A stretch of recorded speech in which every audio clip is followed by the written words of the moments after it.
All right, good evening, everyone. It's your old buddy, Hi Malicious, the COVID warden, here to talk to you about the Johnson & Johnson vaccine and just kind of what's been going on, because I've been kind of hearing some hinky things out there regarding the vaccine. And just with all this, just remember that the biggest enemy in this entire thing, apart from the virus itself, is ignorance. So, if you're not aware, I just kind of wanted to put this out there kind of as a public service here, because there's been a bit of I don't know about a hubbub or whatever, about the lower effectiveness, or supposedly lower effectiveness, of the Johnson & Johnson vaccine. And the reason for that, the reason that the numbers are lower, is that the first two, the Moderna and the Pfizer ones, were tested out in the wild, as it were, before the or were tested before the how do you call it? The newer variants, that is, the ones from the UK, Brazil, and South Africa, were out there in the wild. And those, like particularly the South African one, that one, from what I understand, is like 90% dominant over there. And so, because they're not exactly comparing apples to oranges, because they don't know how the Moderna and the Pfizer vaccines will do or have been doing. There's simply not enough data on that yet, to the best of my knowledge, to be able to compare apples to apples or oranges to oranges. So, just the fact that even with those strains out there, that it's as effective as it is, to me, is great. So, if that's the one that you get. Now, I was kind of thinking that because of the lower effectiveness, or perceived lower effectiveness, and especially before I understood the context for it myself, that maybe that particular vaccine should kind of be reserved for like essential workers, grocery store workers, and what have you, people who would be far, far more likely to survive a COVID infection even without the vaccine. Because, if you're not aware, the numbers as far as deaths are not just 65 and up. It's actually the 55 and up, from 55 to about 64 is still pretty significant. It's in the double digits. And then there's like kind of a steep drop off then. So I was thinking that maybe, because of until I knew better, that maybe we should have kept it to, again, people who are relatively younger, and relatively healthier. And again, that's not to say that, that just because, you're going to find that older person who can, run circles around me and what have you, that's all well and good. It's just statistically, unless I'm extrapolating incorrectly, you could be the complete specimen of good health up until the moment you're not. You know what I mean? Because of that damn virus. But anyway, I'm kind of digressing here. I still actually kind of stand by that, for the reason that because it's a one-dose shot and it's quick and easy to store and all that, that it would kind of cause less downtime among people who are, out there, doing their jobs and everything. Because I think about it, grocery store workers, they didn't sign up to be heroes. It's not like they volunteered, for the military to put their lives into their own hands. They just took on a job to pay their bills and shit. And these companies like Kroger, they can't even cough up an extra $4 an hour of fucking hazard pay, pardon my French, while they're reaping excuse me, again, it's just, I feel very strongly, reaping, major record profits on account of everybody staying home and all these restaurants and being closed for dining. So, like, to me, I found a nice little nook here where I can kind of broadcast from. So, I mean, think about it. That's kind of an unfair advantage. And, I mean, that would be a perfect candidate for the windfall tax that I was kind of advocating for Congress to pay for, like, all this COVID, this stimulus and stuff. Companies like Amazon and the grocery stores that don't pay that $4 hero pay, or I don't know, because again, the market is very much stacked in their favor, just from the fact that a lot of these restaurants are being closed. And while I do also understand, like the restaurant industry is saying that it hasn't been necessarily proven that reopening the restaurants is what leads to a spike in cases, reopening the restaurants. And the reason I'm kind of willing to even to entertain that argument is because you got these jackasses like they're hosting like those underground super spreaders and shit, like that moron Kendall Jenner, with that 100-person party and whatever, and you know what I mean, or just like those house parties, those underground house parties, and then I understand. I mean, I don't condone it, but then you got fucking Dr. Burks traveling for Thanksgiving, despite telling everybody else not to and all that.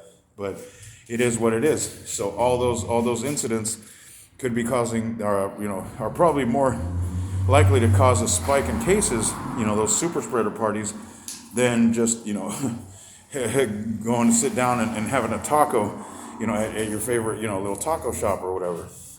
So, anyway, I was still kind of, just to go back to my original point, is that I still kind of would think that it kind of should be, maybe towards them, or if not, because it's easier to handle. It doesn't require, the expensive or the just the added logistical difficulty of the freezers that the Moderna and Pfizer ones do. Maybe prioritizing that one towards like rural areas that might not have the infrastructure or the capabilities or what have you to do it, or where there might simply just not be enough people to make it worthwhile or what have you, just as a practical matter.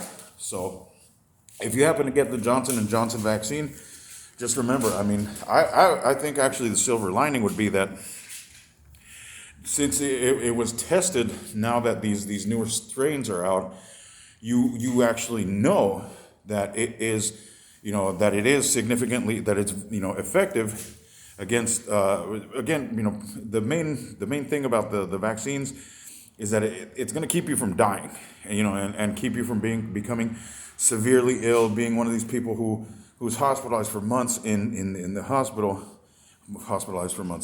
yeah. Tautology there. But anyway, hospitalized for months and just laid out, within an inch of your life and what have you. That's what the vaccine's supposed to do. So at least, we know that how effective the Johnson & Johnson one is against these new strains that could, and I don't know, but to me, I'll just put it this way, it wouldn't surprise me if those became the dominant ones. And so, yeah, then, at least that yours is going to be able to protect you, again, just even, how should I say, strongly versus the 95% in a lab. So think about it this way. It's like, I guess the difference between the effectiveness would be like, I don't know, like shooting free throws versus actually, how many shots you make while you're playing competitive basketball or something. You know what I mean?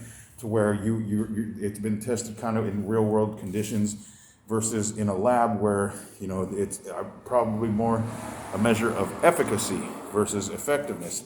At least that's my understanding. And if you don't know the difference between the two, efficacy is what you get in a lab. Effectiveness is how effective it is out in the field or in the wild, as it were. So anyway. Back to the other point I was going to make. Like, I've been hearing about some members of the Catholic Church have been being told to stay away from the Johnson & Johnson one, and it's like, oh Lord, like, I love the church, but man, sometimes it has taken some really boneheaded positions, and even my parents, who were, rural and humble, devout Catholics, for instance, would take on like the church's stance towards contraception. Pope John Paul, I believe, was, or I don't know who at the time. John Paul was, the Pope for a good part of my childhood. But yeah, their attitude was just like, Well, if he wants us to only have sex for procreation, is he going to be the one that's paying for, that's going to raise these kids? No. Okay, then. So condoms and a vasectomy it is. And so anyway, yeah, like I don't know where they get the quote authority or even the nerve, you know what I mean, to tell you to put your life at risk for something that has nothing to do with theology and God and what would be the biblical justification for it, or you know what I mean? So personally, as a person of faith myself, as a person of strong faith, I would not let you know what I mean? Just like you don't want medicine and all that in the church or what have you, or the doctors or whatever. Like there should be a line right there. You know what I mean? Because now I can somewhat understand abortion, but even then, I'm as conservative as I am and as deeply faithful as I am, to me, that's a very personal thing. And so if you simply don't want to die from COVID and you get the what do you call it? The Johnson & Johnson one, well, I wouldn't scoff at it because the priest told you not to, or the deacon, or whomever the hell. It's like, okay, well, I'll tell you what, Padre, are you going to give me your Moderna or Pfizer vaccine? Oh, you're not? Okay, well then, in that case, I'm going to take this one because, they don't need, Mr. Freeze's his bedroom setup or whatever, just to keep the thing, viable. So, it is what it is. And again, just one shot, you're done. Boom, that's it. There you go. And so, because I'm seeing here in the paper that there's going to be about 3 or 4 million doses or something like that online. Yep. Next week. This is the Excelsior here. En español, 3 o 4 millones de vacunas de J&J la próxima semana. So if you don't understand Spanish, well, learn. But anyway, so that's that. And the other thing, Trump's own surgeon, his Surgeon General, real good fucking job he did. He's questioning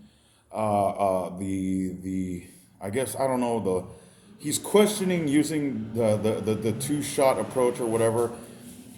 In other words, from what I gather, he's trying to, I don't know if he's trying to advocate in favor of the British approach, but here's why that won't work. First of all, he was partly responsible for shitting the bed. I mean, granted, you work for Trump, you don't have very much of a, you're on a pretty short leash. But again, the reason we can't take that the British approach, where we can wait up to 12 weeks between first and second doses, and in the meantime immunize the hell out of people with the first dose, is because Trump sat on his fucking hands and didn't even order enough of that damn vaccine as much as he could get his hands on. Because it's one of those things that it's unfortunate, but it is what it is. I don't know, vaccine nationalism or whatever. That would have been one place where America first, that should have been the order of the day. At least if it was up to me, I'd be like, sorry, man, sorry, COVAX countries, I got to look after my people. Otherwise, guess what? They're gonna rake me through the coals. You know what I mean? They're gonna put my feet through the fire. And guess what? I work for them, so sorry. That doesn't mean you're going to be left out, but charity starts in the home, as it were. So anyway, because these guys essentially let the genie out of the bottle the way that they did by, again, sitting on their hands and even playing it off as a hoax, even though Trump himself got the vaccine in January and didn't tell anybody. Now he's trying to throw salt into the current administration's approach, and to me, I don't buy it. I simply don't buy it. You know what I mean? It's just this is stupid to politicize this because it's a freaking public health issue. You know what I mean? Let's do the best to just don't listen to the politics. Unless the person that you're getting it from is a medical doctor, I would think twice. And even then, the thing about these vaccines and the approach as a public health thing is that pretty much all the standard precautions that you already know, like the back of your hand, social distance, Wash your hands. Try to avoid touching your face, especially your eyes, your nose, your mouth, your mucous membranes, essentially.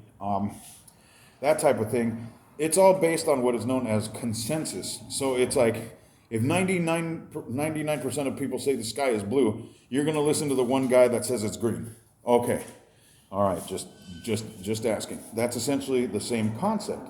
So when he's sitting there questioning that, it's like, dude, shut the hell up. I mean, he has a right to question, yeah. Yeah, that's how science works. Of course. Let's see how, but the thing is, we can't afford to take that approach like the British did. The British did it as a gamble because their people actually held them accountable versus Trump's, who are sitting there going to super spreaders. Well, this jackass is campaigning for president and lost handily, got his ass handed to him by Joe Biden, who got the most votes of a presidential candidate in history. Well fucking done. So yeah, and again, this Joe Biden pretty much just stayed in the basement and acted responsible because, hey, the guy doesn't want to die. Can you blame him? Oh my God, what a coward. He doesn't want to die a horrible death from COVID? Gee, that was, you know what I mean? So yeah, just again, consider your sources and what have you. So yeah, don't believe all this nonsense you hear about. Like I hear this, and I'm not trying to be a jerk, but man, like all these people who have no grounding in science spouting these like really weird theories, like they're gonna use it to inject tracking devices in us. Jackass, if you own a cell phone, you already have a fucking tracking device on you.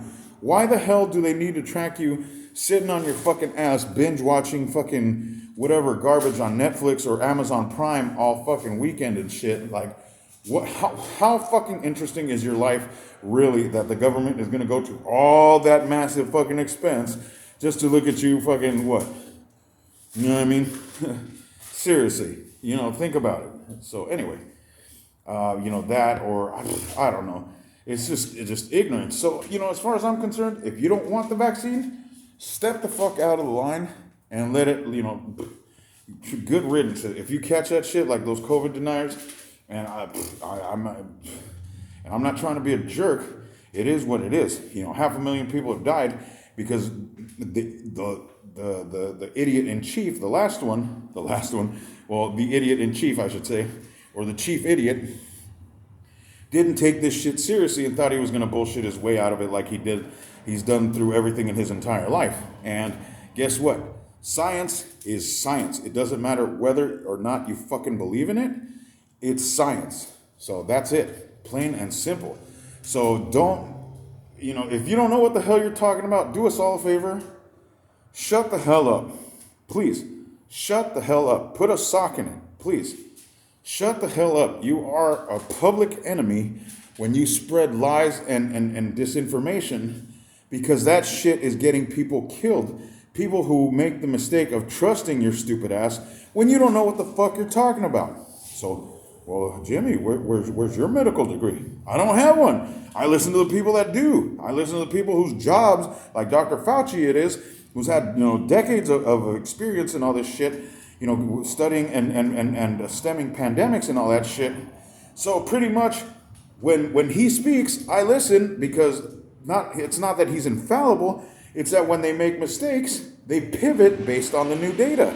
There's nothing wrong with that versus Trump, who just doubles down on ignorance and incompetence and left with 400,000 people dead and a momentum that Joe Biden had to arrest. Although, what is it now, 40-something days into the pandemic, and Joe Biden is grabbing this pandemic by the pussy.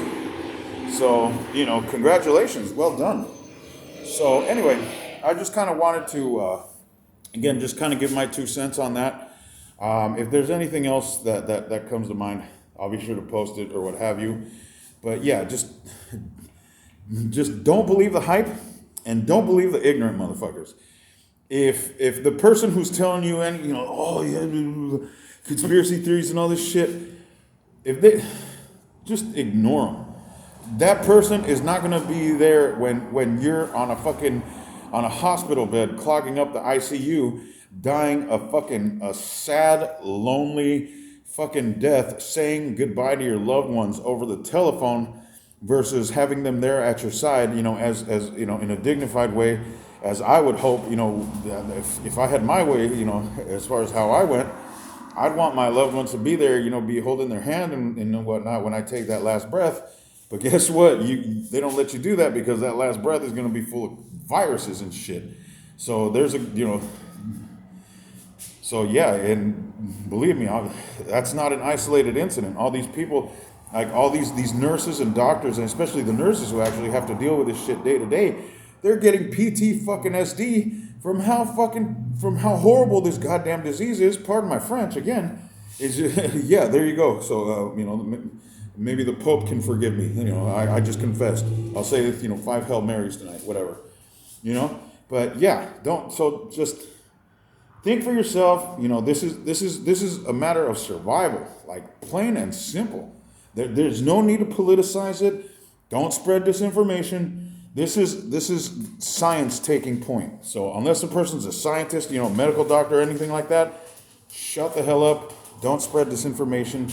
Don't be lying to people. Don't be, because to me, that's, like, those people who do that are sick in the fucking head. Seriously, they are. Because they like to manipulate others, through their ignorance and shit like that. And for me, I can't understand it personally, Like, I'd rather you save yourself and what have you than, to me, again, it's something that's completely alien because it's fucking pathological. These are sick people who spread these fucking rumors and shit and get other people killed. Mostly the people who are stupid enough to listen to them.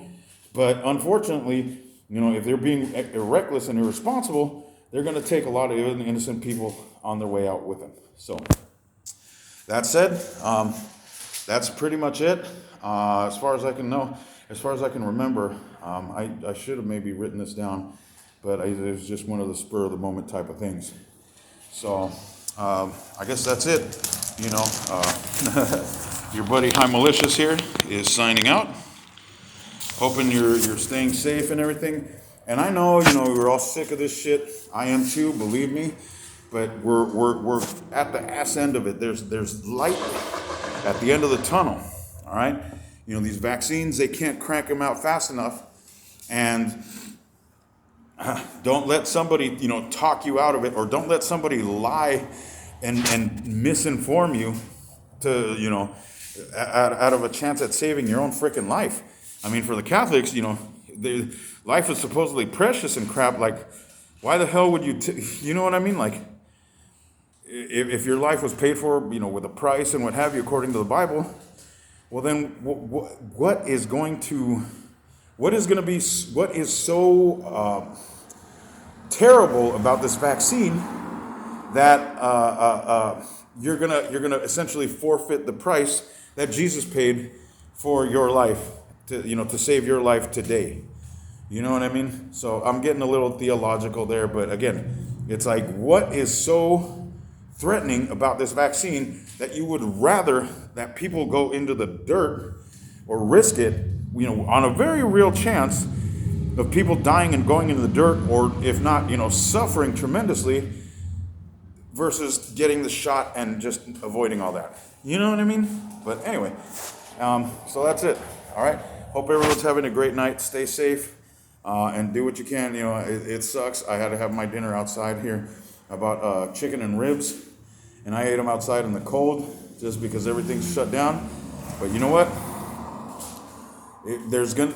Next year, God willing, with God willing and a little bit of luck and you guys listening and all that, we're gonna be looking back and going, man, that was a gnarly, that pandemic was gnarly as hell. But you know what? We got through it, because they say that life isn't never gonna be the same again, and it's gonna be with us for.